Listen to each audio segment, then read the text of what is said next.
Right. Hello and welcome back, folks. Today we're doing a little bit of lore before we continue on with the story, with the mainstream. But right now we're gonna stream some of the lore for this episode.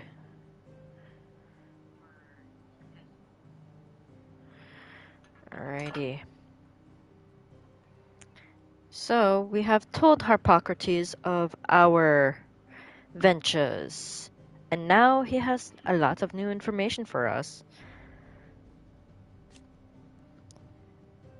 The Southwestern Alliance, an entente formed between Dalmatia and the Duchy of Roseiryu in the year 850 with the aim of preventing the free cities of Canver from claiming independence from the Republic. While the alliance eventually became a three-way affair when Sanbreque joined, bonds between the Dalmecs and the Roseirians remained particularly strong, with Roseiryu sharing the secrets of vital techniques such as irrigation and the free flow of various diplomats between the two nations. Zemeckis, a mother crystal that is believed to have stood in an area in the northeastern part of Dalmatia. Legends tell that it was destroyed in a battle between men and gods, a battle so ferocious that it left behind the great crater that can be seen today. The Bank of Gilbert the Great Lender. A folk religion popular in the free cities of Canver, Gilbert the Golden was a legendary trader who not only introduced the concept of fiat currency to Valisthea, but founded Canver's very first merchants' guild. When that same guild was later entrusted with administering Valisthea's common currency, they chose the name Gil in honor of their revered founding father.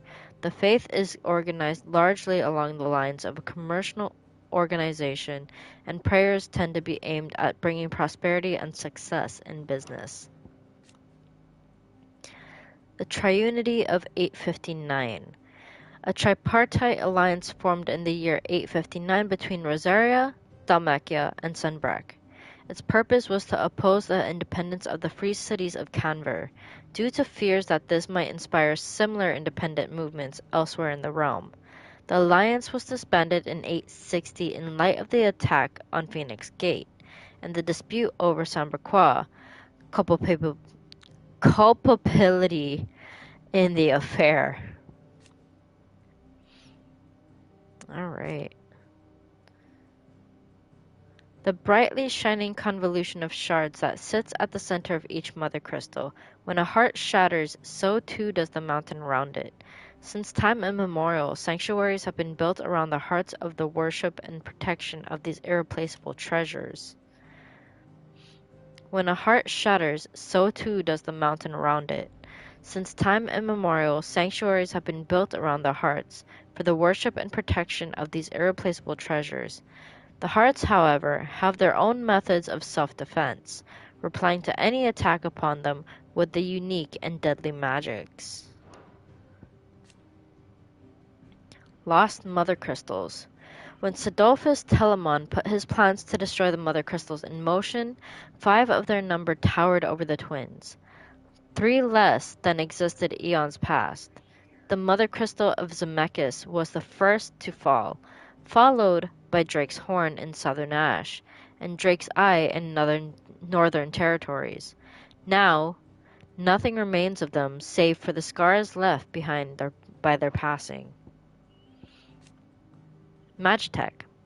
A term that appears in early histories of the fallen civilization and describes their highly advanced magical technology, of which the airship is best known example.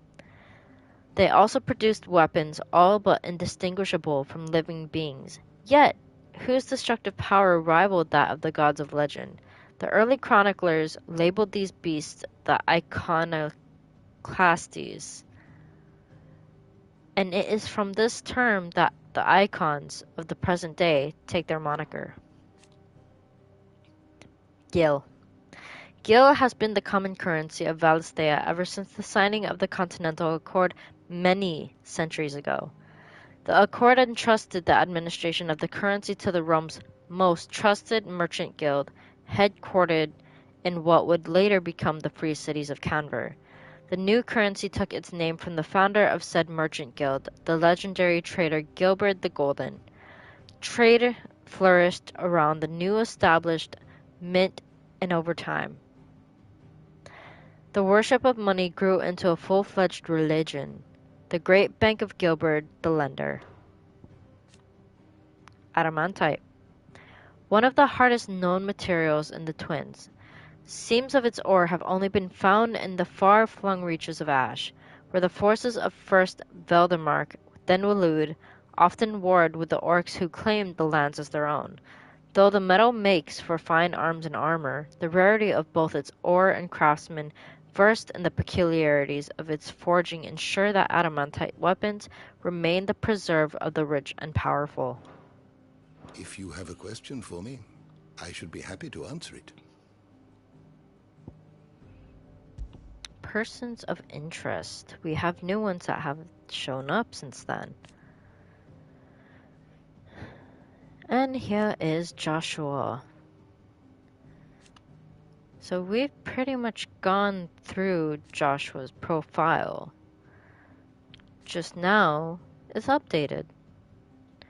Dominant of the Phoenix and former heir to the ducal throne, Joshua was thought to have died at the hands of the second Icon of Fire during the disaster at Phoenix Gate. However, he somehow survived appearing before his brother once more, some 13 years later in the inner sanctum of Drake's Head, and saving Clive from Ultima's advances by calling upon the power of the Phoenix to seal the being within himself. Though he and Clive trod their separate paths for many years, the brothers were finally reunited amid the ruins of the Crystalline Dominion. After surviving the disaster at Phoenix Gate, he devoted himself to uncovering the truth behind the emergence of the second Icon of Fire. With the help of the Undying, he obtained a copy of the journal of the Moss Chronicler, from whose pages he learned of the existence of Ultima, the creature he was later to meet with and seal away inside himself in the sanctuary of Drake's Head. Now, reunited with his brother, he and Clive fight as one to defeat Ultima and forge a new fate for mankind. Jill Warwick.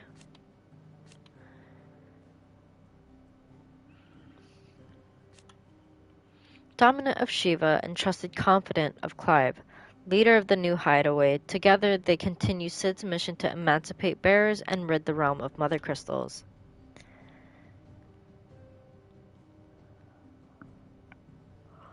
After Clive was bested by Barnabas in the bed of the Naldea Narrow, the two fled to the Shadow Coast. It was there that she entrusted her icon to him, that he might have the strength to fight their fate to the last. Torgo!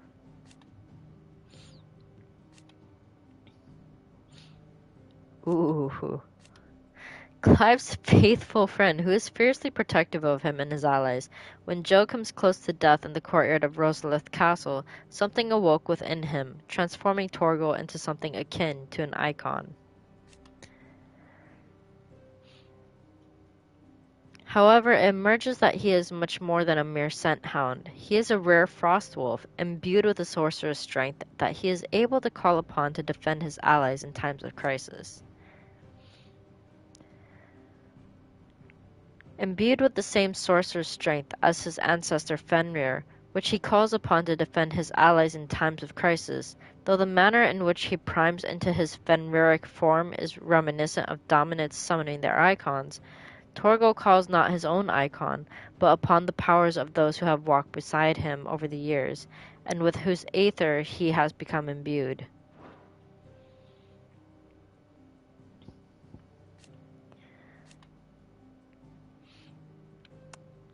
Dominant of the Icon Titan. Warden of Earth. On learning the identity of the one who slew his beloved Benedicta, he sends his forces to ransack Rosalith, capital city of Rosaria and Clive's former home, in the hope of drawing him out. Clive takes up the offer and is able to best Kupka in battle, cutting off his hands in the process. But before Clive can deal the finishing blow, the helpless Hugo is spirited away by a mysterious man from Waloed. After losing his hands to Clive's blade in the crypt of Rosalith Castle, being spirited back to Dalmekia by his enigmatic Walooder ally, Lord Harbord, Clive followed after, storming Kupka's stronghold in the heart of Drake's Fang to finish him off once and for all. The duel that ensued, first with Titan, then with something even more terrible, led not only to Kupka's long-awaited demise, but to that of his nation's mother crystal. Dion Lesage, leader of the Dragoons, the most elite warriors of the Holy Empire of Sambraque, who are the first to leap into the fray when the Empire finds herself under threat, often literally. Dion is also the dominant of Bahamut, Warden of Light. Firstborn son and loyal subject of Emperor Sylvester, ruler of the Holy Empire of Sambraque, as well as leader of the Empire's most elite fighting force, the Dragoons. Dion is also the dominant of Bahamut, Warden of Light, and has often been called upon to summon his icon in defense of his countrymen, most recently in the year of the realm 873 when Odin took to the field against them in the Battle of Belennis Tor. Prince of the Holy Empire of Sambraque and dominant of Bahamut, he is deeply loyal to his father, Emperor Emeritus Sylvester, and is much pained by his Radiance's recent cold-heartedness towards both his people and himself, a change that Dion learns was largely the result of Annabella's scheming.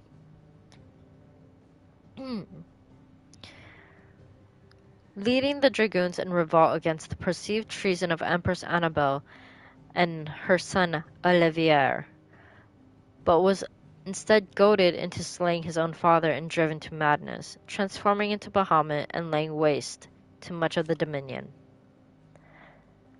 After laying waste to much of the crystalline Dominion in an Ultima-inspired frenzy, Clive evacuated him to the hideaway. When Taria labored to mend his wounds, finally awake, he escaped to the Dominion to survey the damage that he had done, and collapsed from shock, awakening again to find himself in the care of a young medicine girl named Kihel.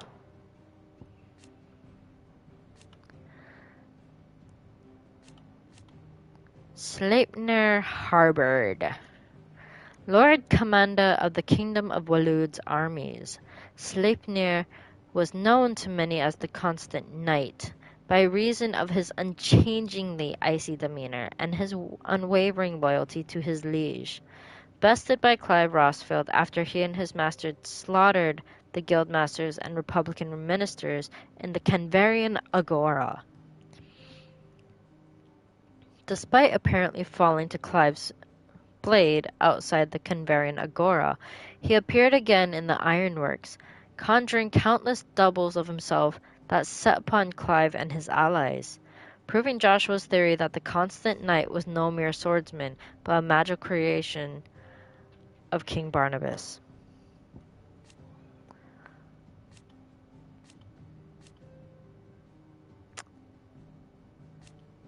Barnabas Thama, the aloof and unshakable Barnabas Tharmer, first of his name, few can meet his steely gaze without flinching.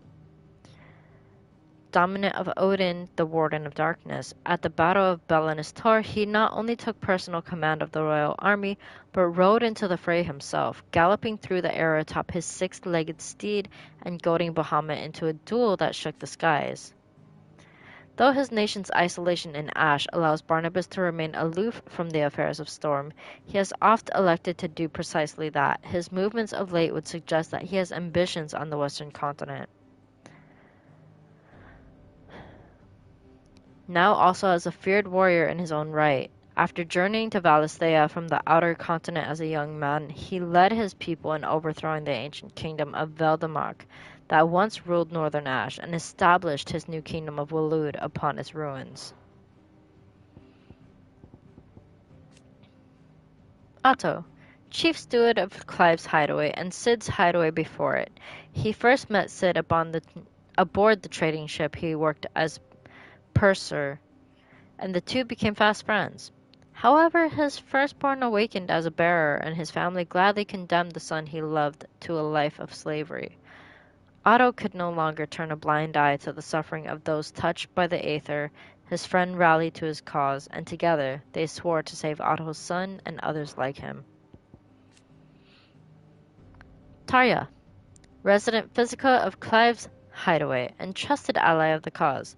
She learned much of her knowledge of non-magical interventions in the Southern Isles, where she served as a branded healer. With her magic next to useless in the Blighted Land, a man she called her mentor taught her the true Physicker's art. Fate brought the two together again in her mentor's final hours. Long past healing, it was all Tarja could do to use the skills he had taught her to ease his passing.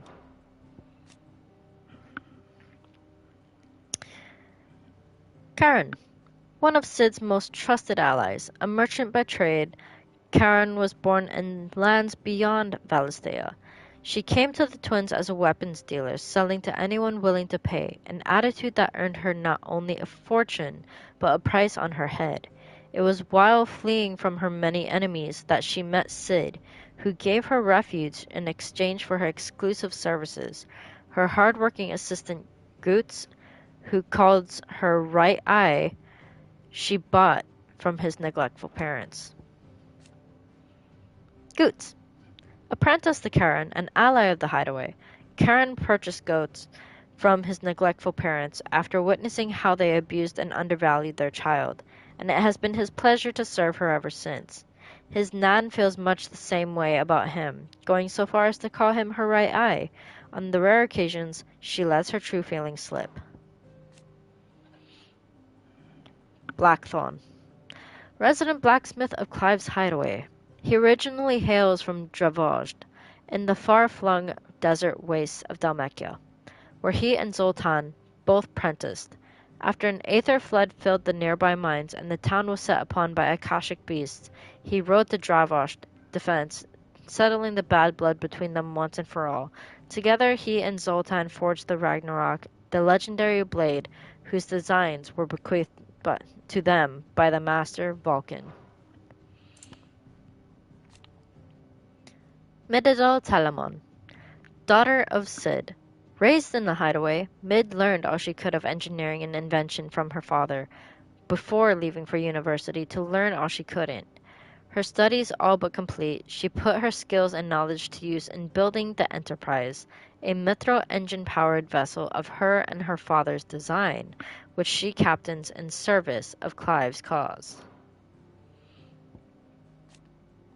Doris, captain of the Cursebreakers, who directs their bearer-liberating operations. Doris was raised by a Roseiryu slave master who treated her branded charges as if they were her own children, teaching them how to read, write, and wield a blade. Before hiring out their services to the highest bidder, though Doris resents her former master for the terrible deeds she made her do, she thanks her for making her the strong, scrupulous woman that she is today.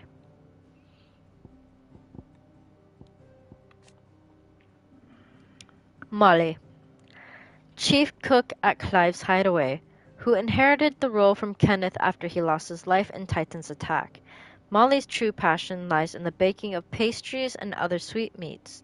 But alas, shipments of sugar to the hideaway are few and far between.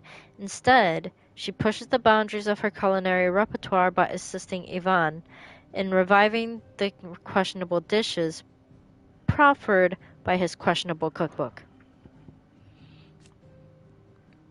Rodrigue, Tarja's youthful and inexperienced assistant, a caring yet timid soul. He is committed to saving the lives of his patients, and so quails when asked to perform life-threatening treatments such as the removal of bearer brands or the administration of the potent tears of Alicia. While he admires Tarja's indefatigability, if anyone can pronounce that correctly, please correct me, he fears for its effect on her health, and is shamed that he cannot yet do enough to relieve her burden. Owain, one of Mid's assistants, tasked with bringing to life her designs for new inventions that might assist the residents of the hideaway in their day-to-day lives, and one day, perhaps, all the people of the twins. Nigel, the hideaway's resident botanist, whose research into the medicinal properties of the flora of the twins and how one might go about growing specimens of interest in the middle of a blighted lake is invaluable to Clive's cause. Quentin, the inscrutable landlord of Lostwing's Tavern. Though he succeeded in taking his revenge against the Lord Chief Justice, who put his family to the sword, he was left bereft, after the greater number of his loyal comrades lost their lives in the process, and Lostwing was swallowed by an ether flood. However, with the support of his surviving Lostwing family, he swore to see the town rebuilt. Martha, landlady of the Golden Stables, the tavern at the heart of Martha's Rest. Her efforts to save bearers from the bonds of the thraldom began before she met Sid, and like him, she dreams of a world where bearers can live on their own terms. To this end, she nourishes the seeds of a better world that she and the Guardians of the Flame have planted in Eastpool. Philippe, former imperial soldier of the Northreach garrison, who left his post after the Duke of Oriflamme took over. He elected instead to form a new town watch, that he might better protect the town and those he loves. Isabel, chief among them. After leading the defense of Northreach against a throng of thralls, he reconciles with the Duke, and they pledge to combine their forces to see the town safe. A friend of Clive's cause who keeps an ever-attentive vigil on the comings and goings of Dhalmekia. After being caught up in the bandits' raids in Dalimil during an excursion to its famous markets and lending Clive and Lubor his aid in bringing the town together, Victor developed a fondness for the place. He began making regular visits, becoming firm friends with Lubor and earning the trust of the townspeople. Lubor, forge master of the Briar's Kiss, the finest smithy in Dalimil, known to those in the know as the Desert Hare, from whose long ears no secret is safe. The leadership he displayed in dealing with the bandits' attacks led to his being proposed as a prime candidate to become the new mayor, but when the townspeople discovered that he was a bearer, they elected to drive him out of town instead. Drika, an orphan who lost her parents to the Ironblood's most recent crusade. She fled towards Dalimil, finding a new family in Rennes. A fellow orphan along the way, the two were starving by the wayside when Lubor found them and took them in, adding a new elder brother to the patchwork family. She is a kind and caring soul who enjoys nothing more than listening in on the conversations of the town people, whether they know it or not. Rennes, an orphan who lost his parents in the Ironblood's latest crusade. He fled towards Dalimil as well, finding a new family in Drika, a fellow orphan along the way. The two were starving by the wayside when Lubor found them and took them in, adding a new elder brother to the Patchwork family. He is a frank and forceful soul who enjoys nothing more than watching the townspeople at work and helping them with their tasks, whether they need it or not. Conrad, master of the Dalimil kitchens, while he serves filling yet inexpensive fare to the people of the town and miners of Drake's Fang. After his town was set upon by bandits, Conrad led the faction pushing for the recruitment of mercenaries to take bloody revenge. However, he was not convinced to look instead at forming a town guard drawn from the citizens of Dalimil, of who he became the inaugural leader. Natalie, veteran trader of the Dalimil markets, turned leader of its new League of Merchants, the group responsible for filling and maintaining the town's collective stores. Though she loathes violence and argued vehemently against the plan to hunt down the bandits who attacked Dalimil, she is passionate about protecting the town and its people. When the bandits returned, she was the first into the fray. Eloise. Owner of the Crimson Caravans, a highly esteemed porterage firm in Baghdad, Eloise has a knack for her business and a head for figures, which she used to build her business from the ground up into the success it is today. After her younger brother Theodore awakened as a bearer, she helped him to flee from their family home and build a new life, far from those who would see him consigned to slavery. Now a highly esteemed porterage firm in Baghdad, eldest child and heir apparent of a successful Canvarian trading house, Eloise abandoned her birthright in order to save her younger brother Theodore, who her parents would have seen branded after his powers awakened. After Theodore lost his life before her eyes, she swore to continue their work to free bearers, that his death might not be in vain.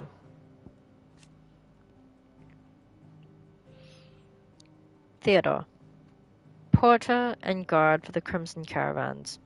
The porterage firm that he runs with his beloved sister Eloise, Theodore lost his life to his own blade after being taken by an aether flood, whilst trying to protect the haven that he had built for bearers from a rampaging dragon, wishing his sister a long and happy life with his final breaths. Honza, a new orphan boy of Bachland, strong-armed into pickpocketing travelers by the nefarious cast stones. After being released from their clutches, Eloise elected to employ him at the Crimson Caravans to keep him from returning to a life of crime. He pledges to become the first customer of Goods Forge when the trader becomes a fully fledged blacksmith. Zoltan, the feared and respected chief of the smithing town of Dravosh, where he and Blackthorn learned their craft after the master who the two apprenticed under breathed his last.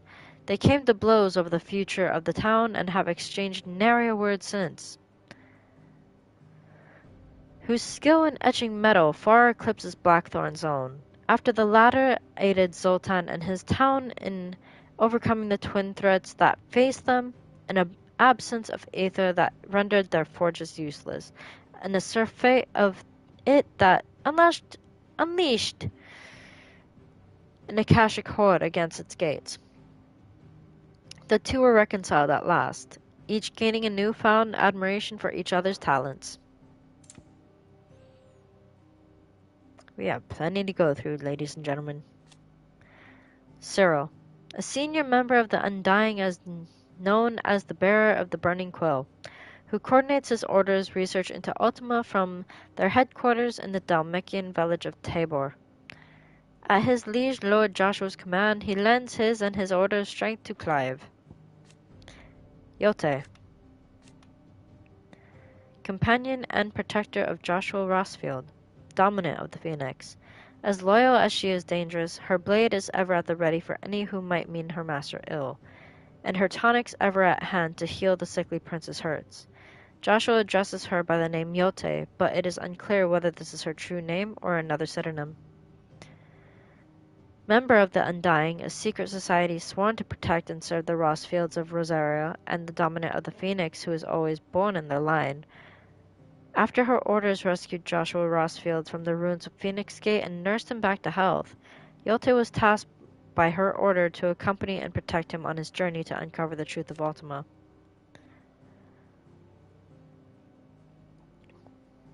While it is her sworn duty to serve and protect Joshua Rossfield, her true feelings for him run far deeper. Even after Joshua relieved her of obligation to protect him and tasked her to protect Clive's hideaway instead, she still worries for the sickly prince's health.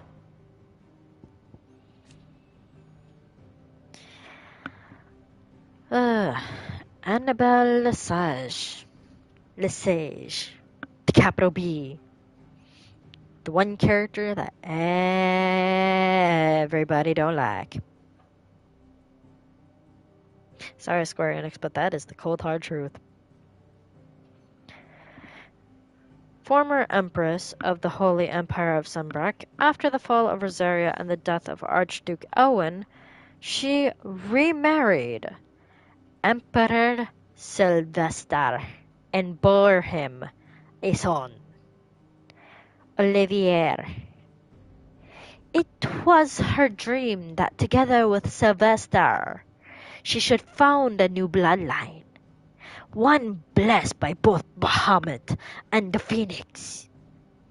Alas, her dreams were to be crushed in the wreckage of crystalline dominion, when a maddened Dion slew Olivier, and she was to end her life before the disbelieving eyes of the sons she had betrayed.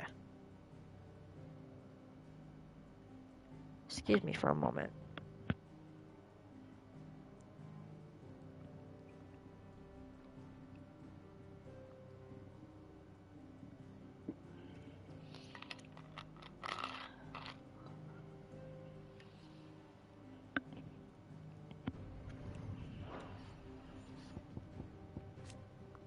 Oscar, nephew of Rodney Murdoch, late Lord Commander of the Rosarian Army. Though he served under Sir Wade in the Guardians of the Flame, he had always dreamed of following in his uncle's footsteps and squiring to his scion of the Rossfields. His wish is granted when Clive accepts him as squire and brings him back to the hideaway, that he might learn from Cid the Outlaw's example. Sir Wade, a loyal shield of Rosaria and leader of the Guardians of the Flame, who fight to see the duchy restored in Eastpool. He finds a new purpose, to not merely lead his guardians against their enemies, but to lead his village in pursuit of a brighter future for man and bearer both. Rutherford, manservant to Lord Byron Rossfield. In normal circumstances, his daily duties touch all aspects of running his master's manor. Of late, however, Byron has bade him leave the safety of Port Isolde to conduct a survey into the political, military, and economic situation of Storm, a task in which he has enjoined the assistance of several of his fellow butlers to the nobility. Sylvester Lesage,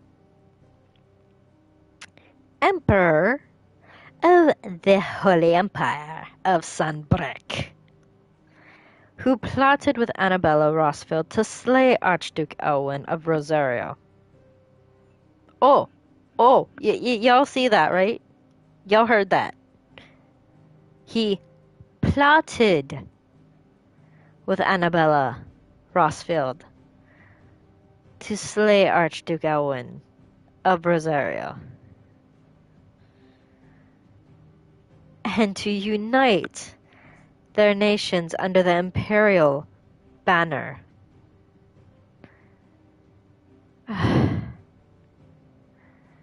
Together they bore a son, Olivier, to whom Sylvester was beguiled into forfeiting his throne, much to his first son's displeasure. Sylvester lost his life to Dion's spear when he leapt to Olivier's defense in the throne room of the Twinside capital. Dude, you got what was coming to you.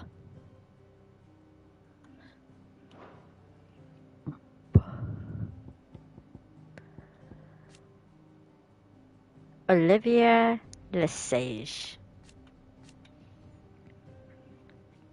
second son of Emperor Sylvester of the Holy Empire of Sunbreck, and the third of Empress Annabella, making him half-brother to both Prince Dion and Clive. His mother has involved him in the affairs of the imperial court since he was but a small child. And technically, because Clive and Joshua are brothers, technically he is also half-brother to Joshua. Not just to Prince Dion, not just to Clive, but to Joshua as well.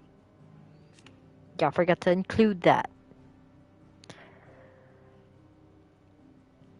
After Annabella's machinations saw the Domecq's siege of the Crystalline Dominion broken and the victory ascribed to the young prince, Sylvester was convinced to surrender his throne to their beloved son, anointing him Emperor Olivier first of his name.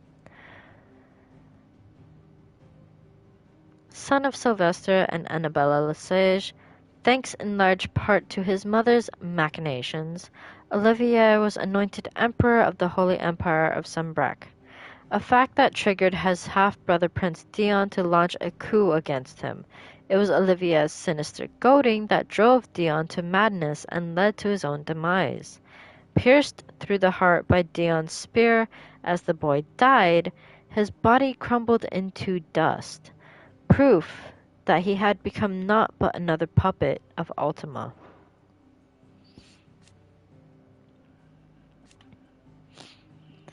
The High Cardinal. First and foremost of the 5 cardinals who made up the Council of Elders. Second only to the Holy Emperor and the imperial government after the fall of the Crystalline Dominion and the collapse of said government, His Eminence reappeared in Northreach, now going by his noble title, the Duke of Oriflamme. He drafted both the soldiery and the common folk into his plans just to turn the town into a new capital for a new Sambrag. Sabine, only daughter of the Duke of Oriflamme, who escaped from the disaster at Twinside and took refuge in Northreach. Her extensive education in all matters spiritual and political, as well as her overbearing demeanor, rival that of her father. Her opinion on the Duke's plan to fortify Northreach at the townspeople's expense, however, differs from his greatly, and she attempts to enjoin Isabel's help to rally the people against him. Sir Terence, second in command of the Dragoons, the foremost fighting force of the Holy Empire of Sambrag. His sword remains ever at the ready should anyone be foolish enough to make an attempt on the life of his liege lord Prince Dion. Born to a family of minor nobles, Terence entered the prince's service as a squire before climbing the Dragoons' ranks. He and Dion are lovers. Excuse me?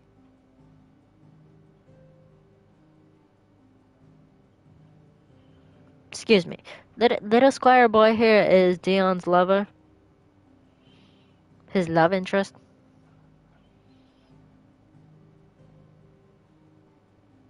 I'm gonna have to go and rewind back to the episode of where the heck that happens when you first meet Prince Dion. Although I'm pretty sure they did show it, I just don't remember because I'm very forgetful.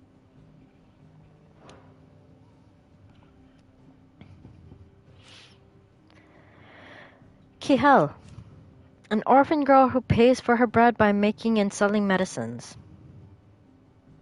Her travels took her from Dalmekia to the Crystalline Dominion, where she nearly lost her life when the city was all but destroyed by Bahamut.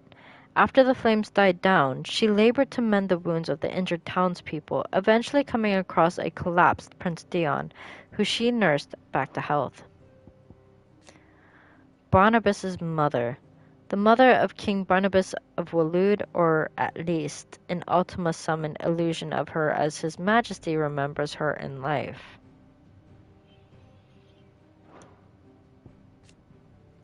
Moss the Chronicler.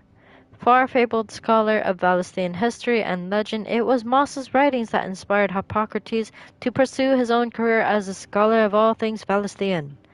In his later years, he delved into the hidden history of Ultima and the Circle of Malleus, but alas, his findings were denounced as baseless speculation in certain scholarly circles.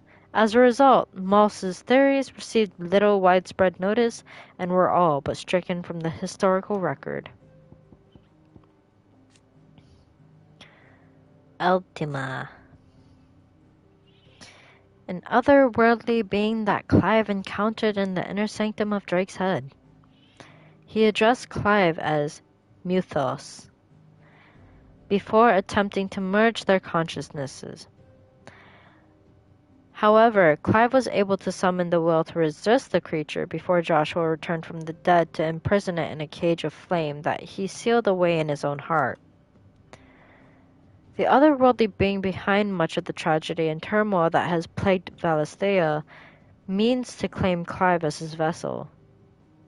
Muthos, by purging his will, a will strengthened by the ties of consciousness that bind Clive to others, he unleashes primogenesis upon the world, shrouding it in darkness and turning thousands Akashic, that these ties of consciousness might at last be loosened.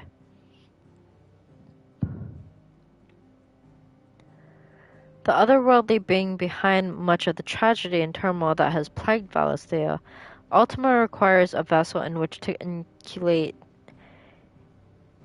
inculcate his disembodied soul, and Clive's curious ability to absorb the powers of other icons suggests that he is the very mythos that Ultima has long awaited. He wills Clive to absorb the other icons, that his vessel might be perfected. The otherworldly being behind much of the tragedy and turmoil that has plagued Valisthea, and the creature King Barnabas of Waloed worships as his god, Ultima requires a vessel in which to inculcate his disembodied soul, and Clive's curious ability to absorb the powers of other icons suggests that he is the very mythos that Ultima has long awaited. He wills Clive to absorb the other icons that his vessel might be perfected. We just basically said everything all over again for this very topic. Ultima, seriously. You need to stop.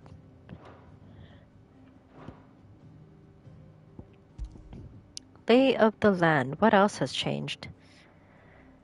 A realm comprising the twin continents of storm and ash, over which the mother crystals stand timeless vigil. Timeless, that is, until Sid and his disciples commenced their campaign to bring each one crashing down, spreading chaos and confusion to every corner of the land. When ill-omened clouds summoned by Ultima gathered over Valisthea, the delicate balance governing the magic-yielding power of Aether was finally shattered, and the realm changed forever. The nation formerly known as the Grand Duchy of Rosaria, occupying the western reaches of the continent of Storm, while Rosaria has been a vassal state of the empire for nigh on 2 decades. The uprising in Twinside, led by Prince Dion Lesage and his loyal dragoons, and subsequent death of both Holy Emperor and Empress in the year 878, has left Sunbreck with barely the wherewithal to rule itself, rendering the erstwhile dukedom a subject of the empire in name and little else. Guardians of the Flame, the clandestine group of ducal loyalists who led the rebellion against the imperial occupation of Rosaria and Empress Annabella. Many of their number are drawn from those who survived the imperial attack on Phoenix Gate in the year 860, who know full well the empire's involvement in the duchy's fall.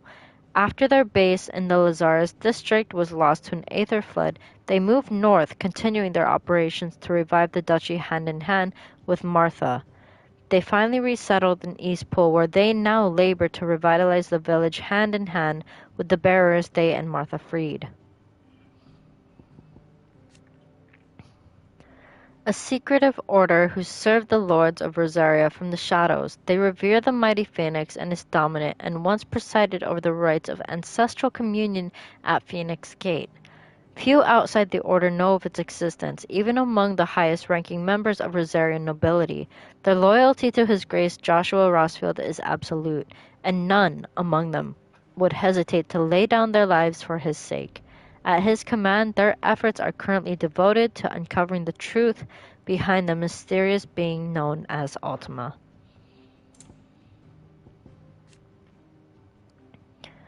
The Blood Axes. A band of sellswords tasked with the protection of Martha's Rest.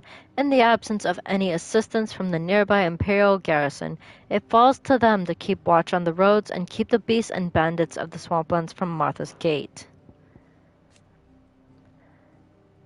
A hamlet located in the eastern part of the imperial province of Rosaria, Eastpool.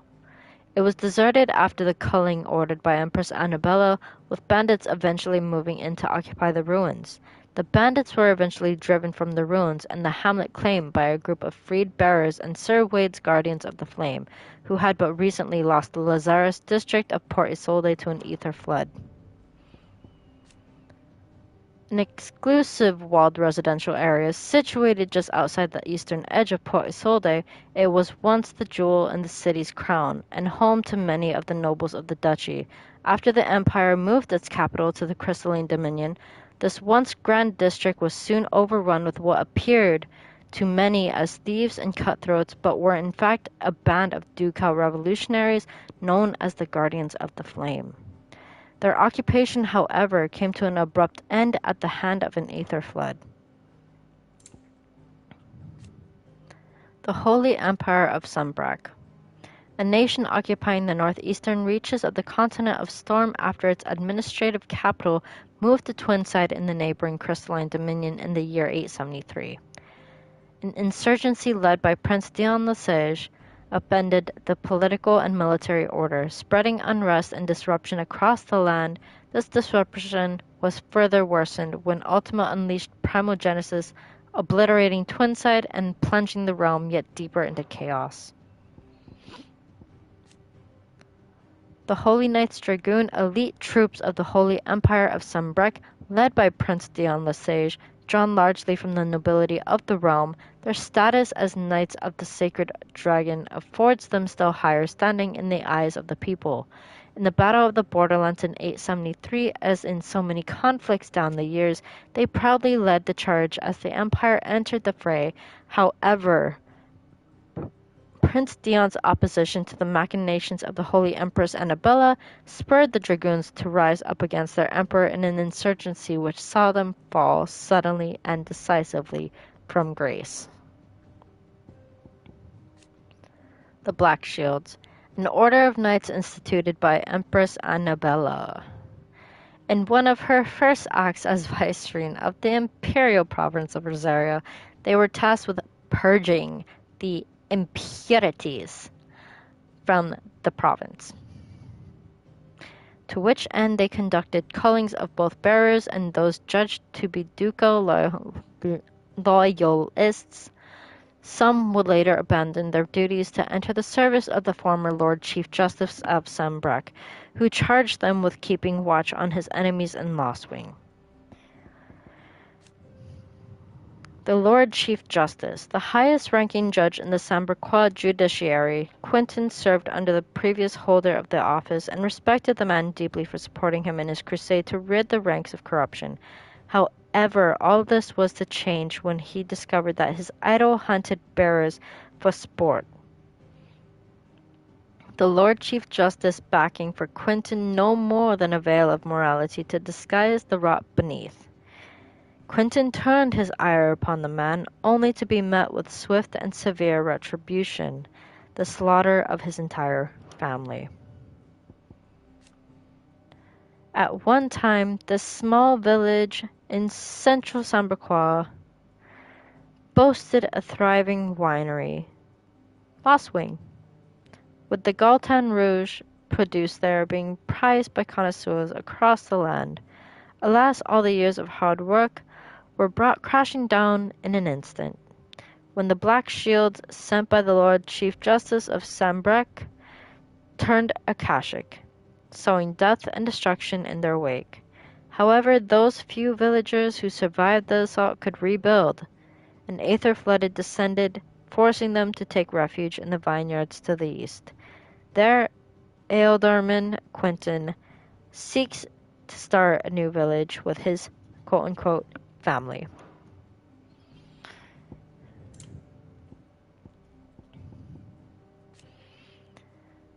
The accession of the Emperor Olivier. Did I say that right? I don't know. Holy Emperor Sylvester Lesage handed power to the Olivier, his second-born son and only child, by the Empress Annabella, ostensibly in recognition of the part he had played in the agreement of a peace between the Empire and Dalmatia. While the accession of one so young was unprecedented, Emperor Sylvester reassured those bold enough to express doubt at the wisdom of such a choice by maintaining that a great Grieger made flesh, he would merely serve as an advisor to the young new emperor until he came of age. Prince Dion, and the emperor's firstborn and rightful heir to the Holy Throne, was violently opposed to the plan, but his objections fell on deaf ears.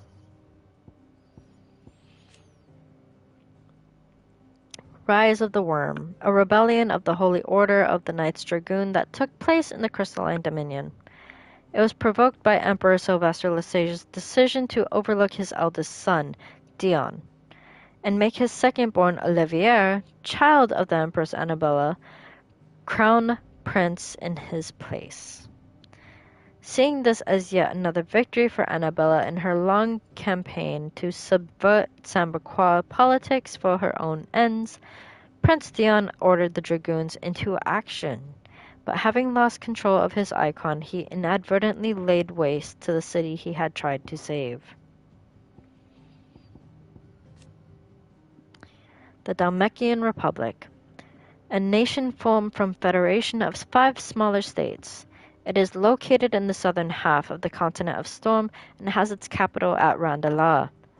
Having lost both Drake's Fang and the mighty Titan, the political situation in Dalmatia has deteriorated drastically, the government scrambling to withdraw their troops from the ill-starred siege of the Crystalline Dominion that they may be redeployed to quell the unfolding chaos at home. Drake's Fang, a mother crystal that was located in the heart of the Dalmatian Republic. While it is widely reported to have been destroyed by Cid the Outlaw in the year 878, rumors also abound of orcs, subjects of the kingdom of Waloed, having been sighted there at the time.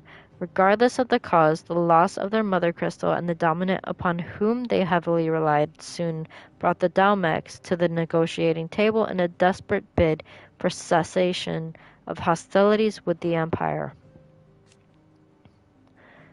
Drake's Fang, mother crystal of the Dalmatian Republic, was destroyed by Cid the Outlaw and his associates in the year 878. Hugo Kupka, dominant of Titan, also disappeared in the attack and was presumed to have died. The loss of their icon led to the Dalmecs hastening with their withdrawal from the conflict with the Empire that was ongoing at the time. A private army under the command of Hugo Kupka, the Men of the Rock, originally employed to guard Drake's Fang, the bulk of the force was co-opted by Kupka when he seized control of the Mother Crystal, and has served him and only him. After Kupka's death, his forces scattered, largely returning to the countryside where many now engage in banditry. The Republican Parliament, the highest council of government of the Republic of Dalmatia.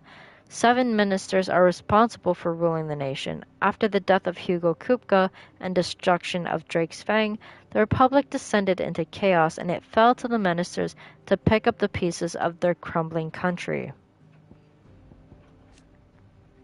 The Town Guard, the volunteer fighting force assembled and led by Conrad. Unlike the Men of the Rock or the mercenaries previously charged with keeping Dalimil safe, every member of the guard is Dalimilian born and bred and has the future of the town at heart. Many of the miners who lost their livelihoods when Drake's Fang have found a new purpose in the guard, swinging swords and axes in places of picks.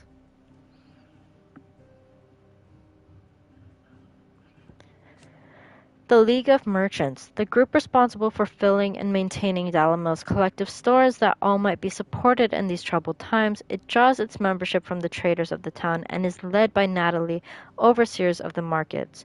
It was she who recognized that Dalimil's future could not be secured by force of arms alone. Only by bringing the entire town together might they summon the strength to drive back the bandits. Lord Underhill, Clive's alter ego. Lubor came up with that. Or whoever the other guy was. I forget. Albeit that it was forced upon him by Lubor's fondness for theatrics, it was Lord Underhill of the Randala League of Merchants who made it known to Natalie that help from the capital would not be forthcoming, and that the people of Dalimil must work together to fill their own stores. Joe was rather more convincing of the role of Lady Jane of the Red Wings, who planted the idea of forming a town guard in Conrad's mind. Both Conrad and Natalie still address Clive by this name, though in Natalie's case this would appear to be naught but a courtesy to his dramatic efforts. Booklad. A busy market town situated on the northeastern coast of Dalmatia, where the Strait of Alpha drains slowly into the gaping crater of Zemeckis Falls, also known as the Thousand Tables. Its streets throng with merchants from across the realm, each loudly hawking their wares to keen-eyed customers intent on finding a bargain. The gate at the rear of the town leads directly onto the Crystal Road, and therefore out of the Republic. As such, it is heavily guarded against unauthorized entry or exit. The Crimson Caravans, the most prestigious portering company in the market town of Boklad, led by the brother and sister team of Theodore and Eloise. For a small fee, they will move anything that needs moving, and if the cargo happens to be bearers recently released from slavery, they may even consider paying it from their own purchases. Table. A settlement in central southern Dalmatia that seems to cling to the very cliffs which dominate the landscape of the region. It is famed for its leatherworking, the signature stench of its tanneries ever prevalent in the canyons that lead in and out of town, and as such, skilled craftsmen abound, transforming hides into all manner and wondrous creations. Tabor was founded by the so-called Guardians of the Crystal, who were later joined by nomadic peoples and hunter-gatherers, creating a rich, mixed culture which gives the town its unique flavor. It was those same hunters whose skills were employed to gather the raw materials on which the leatherworking industry was built. Kashlok, an old abandoned village built on the banks of Serdraz. Am I saying it right? I don't know. Thread in the Dalmatian Republic. Kashlok long served as a depot for crystals ferried up and down the river, but frequent attacks on the slow-moving transports by bandits prompted the Republic to establish new caravan trails for fleet-footed chocobo coursers, essentially rendering the village obsolete. Soon after the final inhabitants departed, wild beasts moved in. However, there is an effort currently underway by Eloise and her Crimson Caravans to rebuild the town and provide it as a safe haven for displaced bearers. Kratov, a small Dalmatian village of bean farmers and goat herds, built in the shadow of fallen ruins. Though located at the edge of the fields of Karava on a caravan trail that runs through Titanswig to the free cities of Canver, it has historically received few visitors, as most merchants choose instead to take the less perilous guided path north. It receives even fewer now that plague has taken the lives of most of its residents. A town located in the rugged mountainous mining region of central Dalmatia, Dravost. It is known for its ironwork and armor and weaponry, forged here as long enjoyed a reputation as the realm's finest. This is no small part due to the quality of ore that mines the produce, as well as the veritable army of local blacksmiths whose skills are said to be unrivaled. The Jaw, a wild mountainous region of southwestern Dalmatia from which Drake's Fang can be seen looming in the distance. Leitney's Cleft, a narrow sandstone valley that cuts through northeastern Dalmatia. At its terminus can be found the vast crater of Zemeckis Falls, upon the lip of which are nestled the bustling markets of Boklad. Zemeckis Falls, a vast cavity in the earth located in the steppes of the Forgotten, a desolate coastal region of eastern Dalmatia, despite the fact that, for centuries, seawater from the Strait of Alpha has flowed into the plumbless crater without cease. It shows no sign of filling, but the tragic tale that came to be known as the Sins of Zemeckis is said to have taken place here. The Crozet Echoes, a bleak ochre wilderness stretching through the central Dalmatia. Its northern half is a veritable warren of claustrophobic canyons and fallen detritus, lacking paved roads or outposts of any kind. In the south, however, the area finally opens up to Rysanov Flat, and beyond it the reclusive community of Tabor. This and the lonely trade route leading to the free cities of Canver provide the region with at least some semblance of civilization. The Kingdom of Waloed.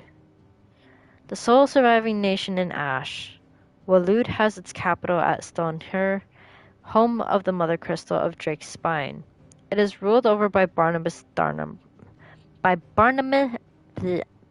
Barney. I'm gonna call you Barney now. Dominant of Odin and Warden of Darkness, who transpires has formed an alliance with a mysterious being known as Ultima. Barney's working with Ultima. Oh my god. Stonehur, capital of the Kingdom of Waloed, located on the coast of Frigg's Calm, Ash's northernmost bay. Its mother crystal, Drake's Spine, sits just offshore and is connected to the city proper via a massive span that legends say it required 100 years and an entire mountain's worth of stone to construct. Beldermark. Formerly the most powerful kingdom in Ash, until Barney led his armies in rebellion against its rule and established his own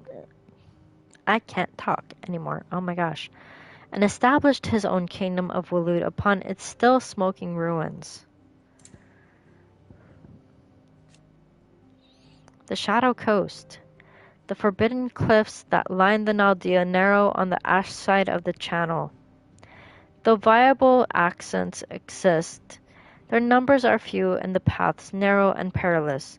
That said, they have more than once been used as a staging ground for covert incursions,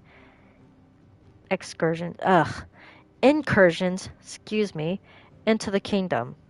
Now the land above having been all but consumed by the blight, it is only the boldest of adventurers who dare set foot here. The Crystalline Dominion. A once independent state straddling the continents of Storm and Ash with the incursions of the Holy Empire of Sunbreck in the year 873, its independence was reduced to little more than a pretense, but things changed once again in 878, when Prince Dion the Sage and his dragoons instigated a bloody coup. As imperial institutions fell into disarray, so did the situations in the Dominion and beyond. After 5 years, Sambraquois dominance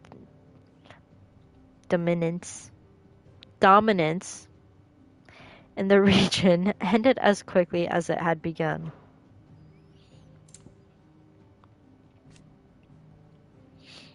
Drake's Tail. A mother crystal that was once located in the Crystalline Dominion. It was one of the only 5 remaining in Valisthea, and the largest of its kind.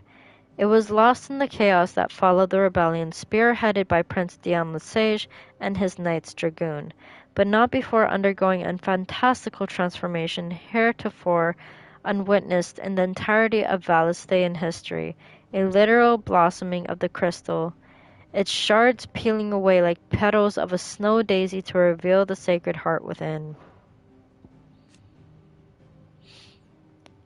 The Fall of Drake's Tail.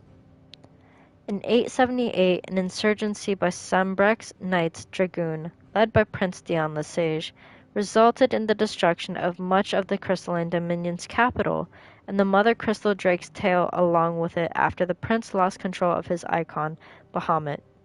One curious thing to note is that many who survived the Night of Chaos claim they witnessed the crystal bloom like a flower before its demise.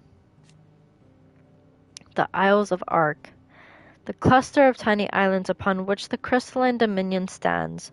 They are largely man-made, having been built on top of existing ruins, and are arranged with an administrative hub at the center surrounded by the citizens' dwellings, and beyond those, the slums in which various refugees make their homes.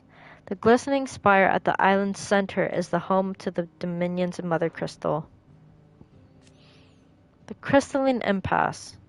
A conflict fought between the Holy Empire of Sambrek and the Republic of Dalmatia in the year 878. The dispute was born from the Dalmatians' fierce objections to Sambrek's occupation of Twinside, capital city of the Crystalline Dominion. However, when the Republic finally entered the fray, it found itself sorely outmatched. Sid the Outlaw's destruction of Drake's Fang further weakened their position, and with their homeland in chaos, the Dalmecs were forced to negotiate a withdrawal. Credit for this turn of events was largely attributed to Olivier Le Sage, second-born son of the Holy Emperor, in light of which he was made Crown Prince of Sambrek. The Free Cities of Canver. A federation of neighboring independent city-states located in the southeastern part of the continent of Storm. While originally part of Dalmatia, the cities achieved their independence in the year 857. Canver lacks an army of its own and relies instead on a city guard formed of mercenaries hired by its merchants and tradespeople. Unfortunately, the city guard, and indeed the city itself, were decimated in an attack by the Akashic Waluder troops in 878. Having lost its political leaders and the bulk of its citizenry, the Free Cities ceased at that point to be a nation in any meaningful sense. The Canver City Guard, a private military force employed to keep the peace in the Free Cities of Canver, the Guard is paid for by the city's merchants and tradespeople, and is employed in the absence of an official state army. Its duties mainly consist of patrolling and maintaining order within the city walls. A fully functioning shipyard, the ironworks. Nestled within the hollow of a sea grotto on the outskirts of Canver, the high cliffs and violent tides which surround it effectively concealing the interior from prying eyes.